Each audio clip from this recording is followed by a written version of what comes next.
Dan untuk para narasumber, pertanyaan dari masyarakat bahwa apakah kekuatan TNI Polri saat ini masih kurang sehingga dibutuhkan komponen cadangan? Iya. Baik, terima kasih Bu Niko. Perlu saya sampaikan kepada para pendengar sekalian dan juga Bu Niko bahwa kekuatan untuk TNI khususnya di negara kita ini masih dibilang cukup, masih kurang, baru sekitar 500 ribuan sekian ya. Makanya ini dibentuk. Sedangkan di negara-negara lain yang TNI yang kekuatan militernya lebih sedikit daripada kita, itu membuat kekuatan komponen cadangnya lebih besar daripada mereka, seperti di Vietnam, seperti di Korea, Singapura saja hanya sedikit tentaranya, tapi komponen cadangnya banyak, Uniku. Dia kurang lebih sudah 4 kali lipat daripada kekuatan militernya. Nah, untuk itu kenapa bentukan cadangan ini dibentuk? Memang kurang untuk kekuatan kita.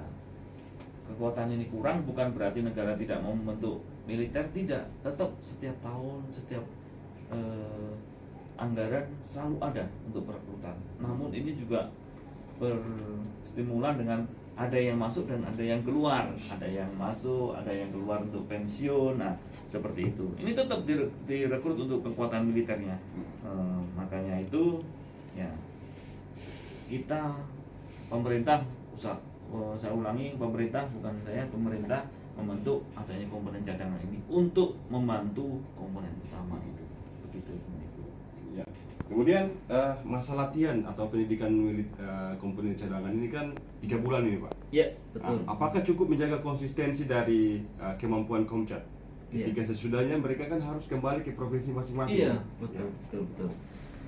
Jadi selama pendidikan nanti selama 3 bulan di Rindam, nanti mereka akan berlatih. Setelah itu bagaimana nanti keterampilannya masih perlu diasah kan tidak? Akan begitu. Nah, ini nanti akan tetap diasah.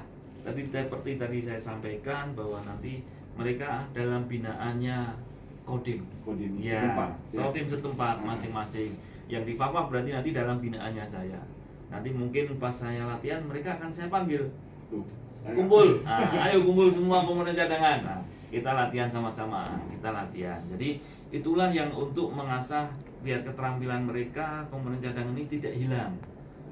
Jadi selama menjadi kembali ke profesi masing-masing, mereka juga nanti akan terpelihara secara kontinu. Nanti tanggung jawabnya siapa? Saya. Nanti yang ada di kewilayahan, apakah Korem ataukah Kodim nanti yang akan membina mereka. Nanti ini akan tetap terus berjalan ini, Bu Niko. Jadi ya seperti kalau pisau sudah diasah tajam, lama-lama dibiarkan juga berkarat juga, nggak bisa dipakai lagi. Nah, maka itu harus diasah terus, seperti itu kira-kira. Mungkin Pak kasih ingin menyampaikan. Ya mungkin sama sih Pak. Ya kan, kalau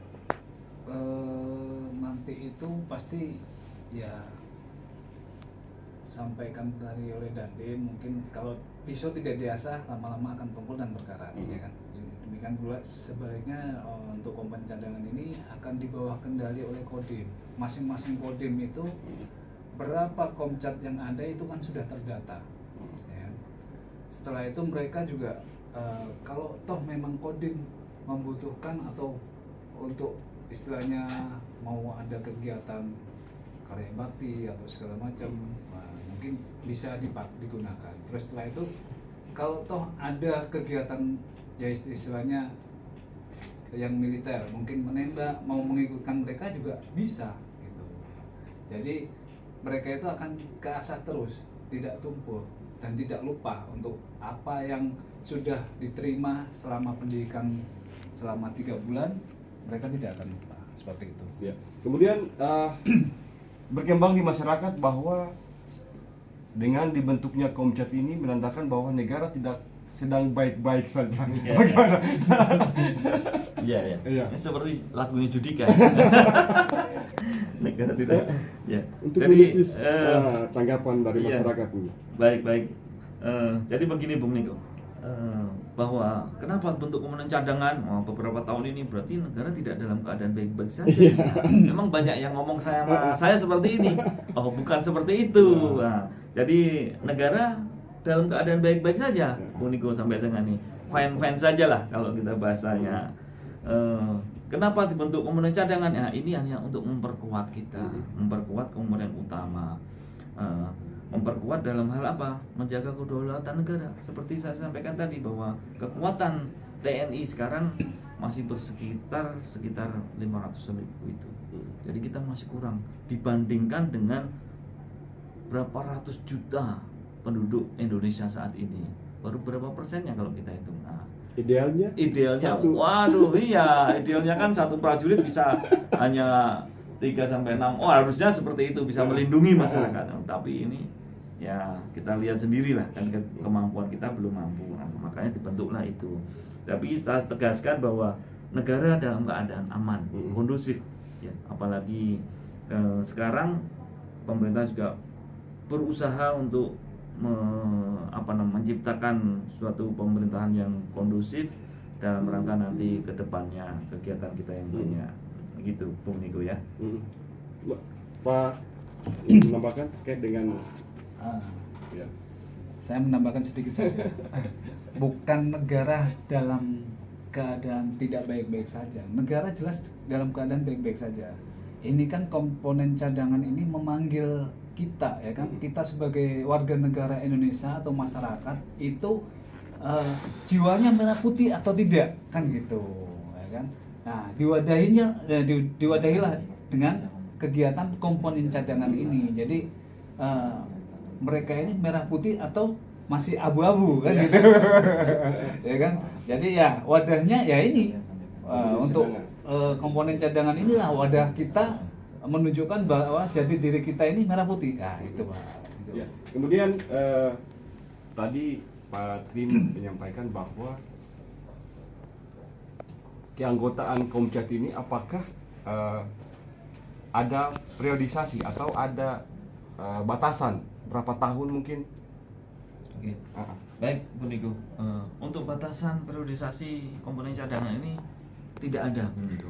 Jadi setelah masuk menjadi komponen cadangan, mereka akan menjadi komponen cadangan terus sampai dengan nanti usia yang menentukan. Sama seperti jadi kami. ada masa pensiun, katakan saya begitu. Ada pensiunnya, seperti saya. Pensiunnya umur 58, pensiun juga jadi Komcat nanti. Diberhentikan, ada surat ketetapannya bahwa yang bersangkutan sudah umur 58 berarti sudah pensiun. Sama seperti dengan kita.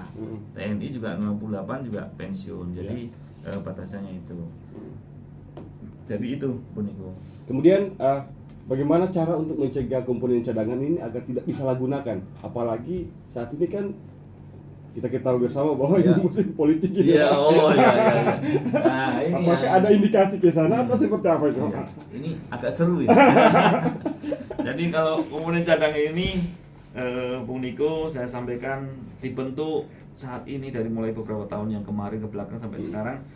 Tidak ada bertujuan untuk suatu politisasi tertentu, tidak ada. Ini khusus hanya untuk memperkuat pertahanan negara kita saja.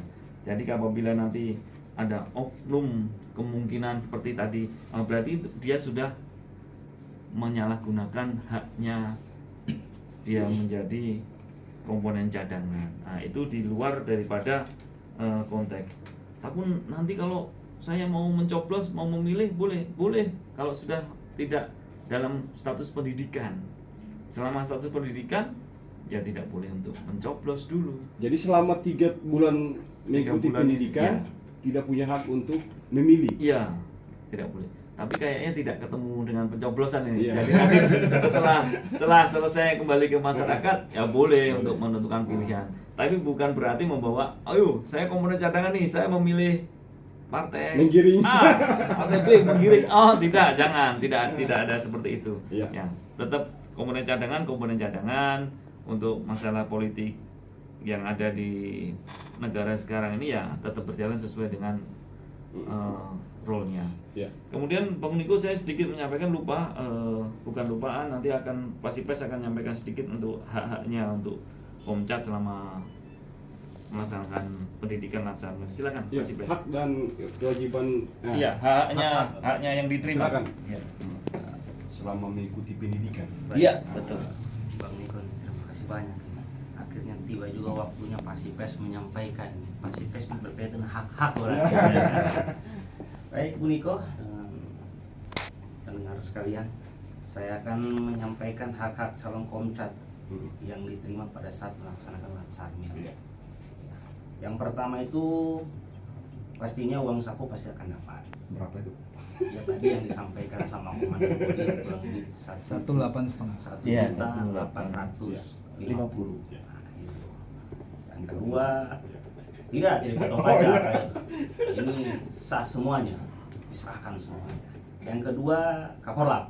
Seperti tadi Komandan Kodi menyampaikan, Kapolak itu dari ujung rambut sampai ujung kaki, lengkap diberikan. Yang ketiga, perawatan kesehatan juga akan diberikan. Nanti pada saat pelatihan mungkin ada sakit atau apa, nanti akan ada biaya perawatan. Yang keempatnya, perlindungan, jaminan kecelakaan kerja dan jaminan kematian itu juga akan dapat. Itu hak-hak Komcat saat melaksanakan pendidikan atau Latsarmil. Hak Komcat pada masa aktif pun juga ada, ya tadi itu seperti uang saku selama pelatihan itu akan dapat. Tadi sudah disampaikan sama Komandan Kodi bahwa pelatihannya selama 3 bulan, berarti tinggal dikali. Begitu aja. Baik. Mungkin masih ada ini. Masih ada. Ah, ya. Yang kedua tadi tunjangan operasi pada saat mobilisasi, berarti pada saat kembali itu ada tamu juga. Kalau mungkin dari Papa ya dari Pindam atau dari mana keluar ke Papa ada berapa nanti. Yang ketiga, rawatan kesehatan seperti tadi itu apabila mungkin sakit akan dibantu ada perawatan. Yang selanjutnya perlindungan, jaminan kecelakaan kerja dan jaminan kematian, penghargaan juga ada. Tapi kita berharap semua berdoa nanti dalam pelaksanaan itu semua lancar dari awal sampai akhir. Mungkin itu aja. Baik. Para narasumber, kita dibatasi waktu. Silakan Baik, menyampaikan Bu Niko. closing statement terkait dengan topik kita di pagi hari ini. Singkat saja, Pak. Ya, baik. Terima kasih Bu Niko, rekan-rekan sekalian pendengar RRI. Saya mengajak kepada pemuda-pemuda khususnya di Kabupaten Fafak, mari sama-sama kita mendukung program pemerintah. Mari bergabung dengan komponen cadangan. Silakan mendaftar. Apabila ada kesusahan, silakan datang ke Kodim. Kalau bukan sekarang, Kapan lagi? pemuda-pemuda menunjukkan dana baktinya kepada bangsa dan negara, kapan lagi? Kalau bukan kita, siapa lagi? Ya. Silakan. Terima kasih.